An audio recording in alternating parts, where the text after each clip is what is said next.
تو یورپ میں کیا ہوا, مذہب سے بغاوت شروع اس بیس پر ہوئی کہ مذہب بہت سی چیزوں میں ٹانگ اڑاتا ہے. زنا نہیں کرنے دیتا مذہب, مذہب زنا کرنے دیتا ہے, مذہب شراب پینے دیتا ہے, مذہب سود کھانے دیتا ہے. مذہب کہتا ہے جب آپ نے غریب کو پیسہ دیا ہے تو پیسہ دے کے بھول نہیں جاؤ کہ اس کو فائدہ ہو نقصان ہو, اس نے اتنے پیسے دینے ہیں. اس کو فائدہ ہوگا تو آپ کا پروفٹ بڑھے گا, اس کو نقصان ہوگا تو آپ کو بھی نقصان ہوگا. اس سے پیسے کا جو ڈسٹریبیوشن ہے وہ معتدل رہتی ہے, ورنہ ایک ہی کو نقصان ہوتا رہے گا, انویسٹر تو پیڑے کھاتا رہے گا بیٹھ کے, وہ پیسے سے پیسہ چھاپتا رہے گا. تو اب یہ چیزیں چونکہ رکاوٹ بن رہی تھیں تو انہوں نے کہا یار یہ مذہب کو نہیں. اور پھر دوسرا ان کا مذہب بھی تحریف شدہ تھا نا, بہت سی چیزوں میں پادریوں نے بلا وجہ بھی ٹانگ اڑانا شروع کر دی تھی, حالانکہ وہاں مذہب رکاوٹ نہیں ڈالتا. جیسے ہمارے یہاں بھی بعض جو بہت ہی ایسے لوگ ہوتے ہیں جو اسلام کا امیج دنیا کے سامنے خراب کر رہے ہوتے ہیں, اسلام نے بعض چیزوں پہ پابندی نہیں لگائی ہوتی, وہ ان کا اپنا مزاج ہوتا ہے تو وہ پابندی لگا رہے ہوتے ہیں. بہت سی چیزوں میں اسلام نے چھوٹ دی ہوتی ہے تو وہ ایسا امیج اسلام کا بنا کے پیش کرتے ہیں کہ وہ آدمی بغاوت پہ آ جاتا ہے. ایسے کیسز بھی ہمارے سامنے آتے ہیں کہ وہ اتنا زیادہ اس کو ڈراؤنا بنا کے پیش کر دیا, وہ آدمی گھبرایا آتا ہے, بولتا ہے یار یہ میں مانتا ہی نہیں. اس کی مثالیں ہیں بہت ساری, یہ بھی دوں گا تو ٹائم زیادہ ہو جائے گا. وہ ایک صاحب کی انگریز بیوی مسلمان ہوئی تو وہ کلمہ پڑھانے کے لیے کسی مولانا صاحب کے پاس لے کر گئے. مولانا صاحب نے اس کو دیوار کے پیچھے بٹھا دیا اس انگریز خاتون کو, اور پتہ نہیں اشاروں سے کلمہ, آواز بھی نہیں جا رہی تھی تو وہ اس کو کوئی اشاروں سے کلمہ پڑھائے. وہ بیچارے بہت ہی سیدھے سادے سے ہوں گے, تو وہ انگریز خاتون ڈر گئی نا کہ پتہ نہیں مجھے کوئی بیماری لگی ہوئی ہے جو یہ اتنا دور انہوں نے بٹھایا. اور وہ مولانا صاحب بیچارے اپنے لحاظ سے احتیاط کر رہے ہیں, ان کو جتنا اللہ نے عقل دی شعور دیا. وہ خاتون تو اس چیز کی عادی نہیں ہے نا, اس نے اسکاف تک تو سنا ہے, اس نے یہ نہیں سنا کہ دو دیواریں درمیان میں, محرم اور نامحرم کے درمیان میں اتنی دیواریں حائل ہونی چاہیے. وہ ڈر گئی. تو وہ کہنے لگے, وہ جب اسلام قبول کیا تو رو رہی تھی, میں سمجھا خوشی میں رو رہی, پتہ چلا وہ ابھی سے رونا اس نے شروع کر دی. کورونا سے نہیں رونا آیا اس کو, اس منظر سے رونا آ گیا. تو اب وہ بیچارے مولانا صاحب انہوں نے اپنے لحاظ سے بہرحال جو وہ سمجھتے تھے صحیح کیا, لیکن اگر ان تھوڑا سا وہ اس کلچر کو سمجھتے, صحیح ہے نا, اور اسلام کی جو یہاں جتنی گنجائش دی ہے اسلام نے اس کو سمجھتے, تو اتنا ڈراؤنا اسلام بنا کے اس کے سامنے پیش نہ. وہ اپنے لحاظ سے, میں ان پہ طنز نہیں کر رہا, وہ بیچارے گاؤں کے دیہات کے جتنی اللہ نے ان کو سینس دی اس حساب سے کیا. لیکن بھائی ایسے موقع پہ ہمیں جو احادیث ملتی ہیں, خواتین تو نبی صلی اللہ علیہ وسلم کی مجلس میں آ کے کتنے سوالات خواتین نے پوچھے ہیں. میں نے کہا بھائی بخاری کی حدیث ہے, ایک خاتون نبی کی محفل میں آ کے کہا کہ یا رسول اللہ میں آپ سے نکاح کرنا چاہتی ہوں. اب آج اگر کسی مولانا صاحب کوئی بیٹھے ہوئے ہوں اور ان کی محفل میں کوئی خاتون آ کے بولے کہ میں آپ سے نکاح کرنا چاہتی ہوں, تو مولانا صاحب بھی دائرہ اسلام سے خارج اور وہ خاتون تو دائرہ اسلام سے بالکل ہی خارج. اور یہ ویڈیو اگر یوٹیوب پہ آ گئی تو دونوں کی واٹ لگ گئی کہ نہیں لگی. تو پردہ کرنا ویسے بھی عورت پہ فرض ہے, مرد پہ نہیں ہے. اگر کسی عورت کی طبیعت میں اتنی حیا ہے کہ وہ کہتی ہے میں سامنے نہیں بیٹھوں گی, بہت اچھی بات ہے, اس کو شریعت اپریشیٹ کرتی ہے, لیکن یہ عورت کا کام ہے کہ اس نے سامنے بیٹھنا ہے یا پردے کے پیچھے یا دیوار کے پیچھے یا قسطنطینیہ کی دیوار کے پیچھے بیٹھنا ہے. اس نے اتنی موٹی تھی, یہ کس کا کام ہے؟ بولو نا بھائی, عورت کا کام ہے. بعض عورتوں میں بہت زیادہ حیا ہوتی ہے جو کہ اچھی بات ہے, تو شریعت نے کہا ہے کہ بھائی آپ اس کو مجبور نہیں کر سکتے. میں نے جب شروع میں کال ٹائمنگ کا 2007 میں نا میں نے سلسلہ شروع کیا, تو میں نے اناؤنس کیا کہ بھائی جو خواتین آواز کا پردہ کرتی ہیں تو وہ ای میل پہ مسئلہ پوچھ لیں, اور جو فون پہ ڈائریکٹ بات کرنا چاہتی ہیں تو یہ ٹائم ہے. سو بعض لوگوں نے اعتراض کیا, کیا مطلب, یہ کیا مطلب, یہ کیا ہو رہا ہے بھائی؟ اگر ڈائریکٹ بات کرنا خاتون کا برا ہے تو پھر ہر ایک کے لیے برا ہے, پھر سب ای میل پہ پوچھیں, اور اگر برا نہیں ہے تو وہ باقی ای میل پہ کیوں پوچھیں, وہ ڈائریکٹ کال کر کے پوچھیں. تو یہ سمجھ لیں, یہ جو میں بات سمجھانا چاہ رہا ہوں نا اب اس واقعے سے سمجھ میں آئے گی.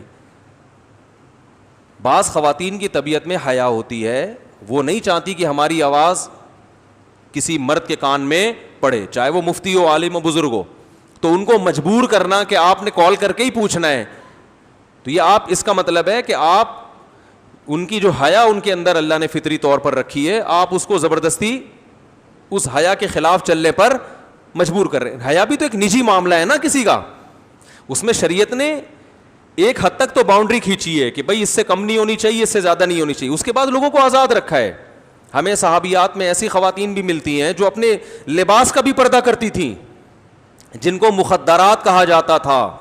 مخدرہ اس عورت کو کہتے ہیں جس کے برقعے پہ بھی کسی کی نظر نہ پڑے. جب یہ ہم حدیثوں میں پڑھتے تھے تو ہمیں سمجھ میں نہیں آتا تھا ایسی عورتیں بھی ہوتی تھیں. تو ہماری دادی ہمیں بتایا کرتی تھیں, اللہ ان کی مغفرت فرمائے, کہ ہندوستان میں وہ بتاتی تھیں کہ جو مالدار عورتیں ہوتی تھیں نا وہ اسی طرح پردہ کرتی تھیں. تو چونکہ دادی کا ہمارے بہت مالدار فیملی سے تعلق تھا, تو وہ ہمیں بتاتی تھی کہ ہم جب گھر سے باہر نکلتے تھے تو گلی کو دونوں طرف سے بند کیا جاتا تھا, سمجھ رہے, تمبو لگا کے, گھر کو نا ادھر سے بھی ادھر سے بھی. پھر ڈولی میں بیٹھتے تھے اور وہ ڈولی اٹھا کے, بھائی گدھے گھوڑوں پہ سفر نہیں, جو عورتیں ہیں نا وہ اس طرح کرتی تھیں سفر, پھر اس ڈولی کو بٹھا کے گدھا گاڑی پہ رکھیں یا بیل گاڑی پہ رکھیں یا جہاں بھی لے جا کے رکھیں. تو بڑے گھروں میں یہ علامت سمجھی جاتی تھی, یہ فخر کیا جاتا تھا, بھائی ان گھر کی عورتیں ایسے پردہ کرتی ہیں کہ ان کے لباس پہ بھی کسی کی نظر نہیں پڑتی. تو اس میں اگر کوئی حرج نہ ہو تو اس میں کوئی گناہ نہیں ہے. لیکن اگر کوئی عورت یہ پردہ نہ کرنا چاہے تو آپ اسے مجبور نہیں کر سکتے, کیونکہ صحابیات میں ایسی عورتیں بھی تھیں جو اس طرح پردہ نہیں کرتی تھیں. تو ایک تو واجب پردہ ہے, اس کی تو شریعت نے حکام بیان کر دی ہے, اس سے اوپر کیا ہے, مستحب ہے, غریبی ہے. تو اگر کسی کوئی حرج واقع نہ ہو رہا ہو تو عورت جتنا مرضی پردہ کر لے, شریعت نے اس پہ پابندی نہیں لگائی. ہاں وہاں لگائی ہے جہاں کوئی حرج ہو رہا ہے. مثال کے طور پر حرج کبھی دنیاوی ہوتا ہے, کبھی اخروی ہوتا ہے.